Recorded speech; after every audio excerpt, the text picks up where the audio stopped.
Welcome to the Joyful Movement Podcast, where we redefine exercise as an act of self care and move for our mental health. Here, we break free from diet culture and the obsession with skinniness, shifting the focus to longevity, vitality, and feeling amazing in our body. Movement should be joyful, accessible, and empowering for everyone, no matter your size, shape, age, or fitness level. So let's make exercise something you want to do for your sanity and not your vanity. Ready to move with joy? Let's dive in. And now, here's your host, Snigdha. Oh, hi. I hope you're having a great week. Welcome back to the podcast. I'm so excited you're here, and today I want to share a little story with you, one that really highlights how movement taught me a valuable life lesson: delayed gratification. This story takes place when I was working in one of my previous corporate jobs. One day, we received these little individual boxes of cake sandwiches from a vendor, and let me tell you, they looked amazing. Each box had two dessert flavored sandwiches. The flavors were like gingerbread and hot chocolate. Yes, please. Now, these were given right before lunchtime, and some of my coworkers decided, you know what, forget lunch, let's just eat these. And hey, no judgment, sometimes you just want cake, I get it. But I had packed my own lunch that day and decided to stick with it. I figured I'd save my cake sandwich for later, after work, after my gym session, after dinner. I knew I'd enjoy it more that way. I didn't want to ruin my afternoon and feel so sick to the point where I would possibly miss my gym session or throw up in the gym or have low energy during my workout. And here's what happened. After eating the cake sandwiches for lunch, my coworkers went into this post sugar crash. They felt lethargic, sluggish, and were just staring at their screens but not really getting anything done. And to compensate for this, they needed more caffeine. So now their entire afternoon was running on a roller coaster of sugar and coffee. And in that moment, something clicked for me. My commitment to daily movement had taught me something much bigger than exercise. It had taught me delayed gratification. Because yes, I could have eaten my cake sandwich right then and there.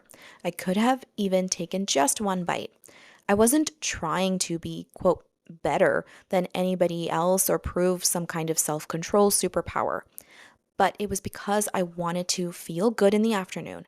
I wanted to be productive at work. And I wanted to have energy to go to the gym after work and get in a good session at the gym. That mattered to me more. My energy throughout the rest of the day and during my time at the gym mattered more. And this would have applied if I was going to a yoga class or a dance class or something else. I want to feel good when I go to yoga or dance, and I want to be enjoying meeting my friends and doing something active with my friends. So in that moment, I'll opt for what's better for me in the long run. So, what did I do? I left the package completely unopened until after dinner. And you know what? When I did open it later that night after dinner, I enjoyed it so much more. I didn't feel the need to devour the whole thing. I could just eat just enough to satisfy the craving without overindulging.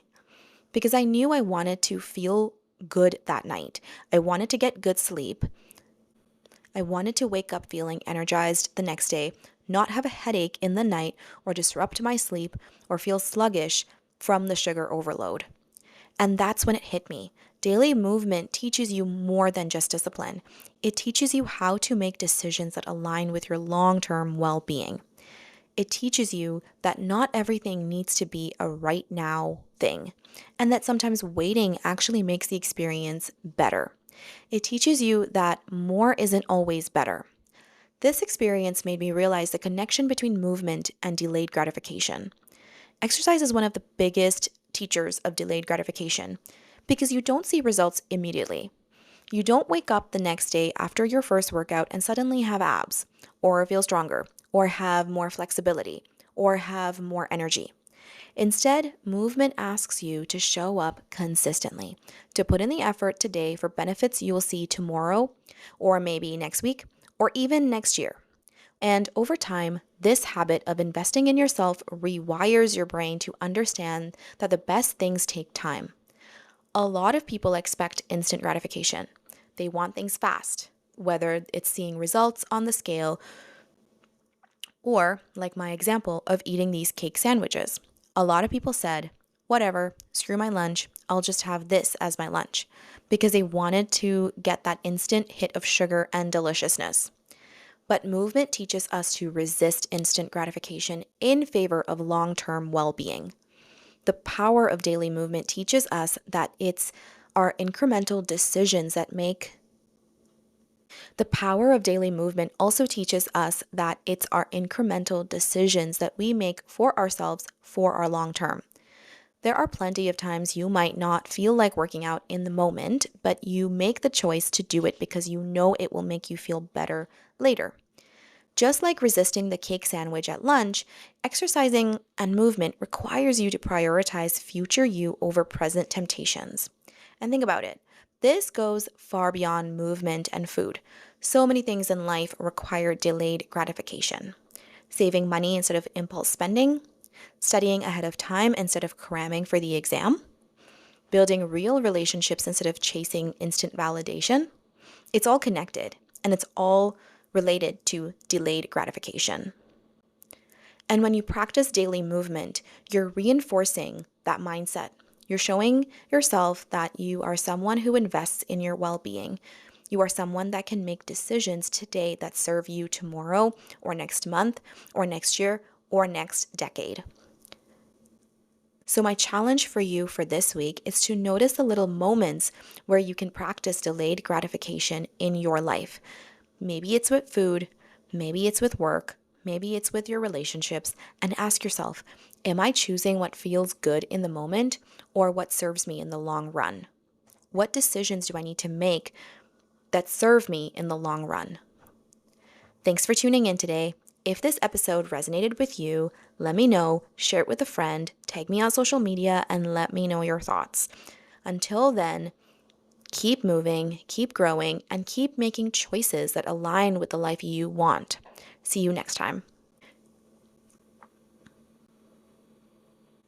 If there's one thing I will never give up on, it's delicious food. A good dip or dressing can take any meal to the next level, and my go-to is the cheeky tzatziki dip from the Spice Age. Even though this Canadian spice company is all about 100% natural ingredients with no preservatives, additives, or chemicals, they do not compromise on flavor. If you're looking to elevate your meals effortlessly, do yourself a favor and check them out. I'll link their website in the show notes. Thanks for listening. Please rate and review the podcast as we'd love to hear your feedback.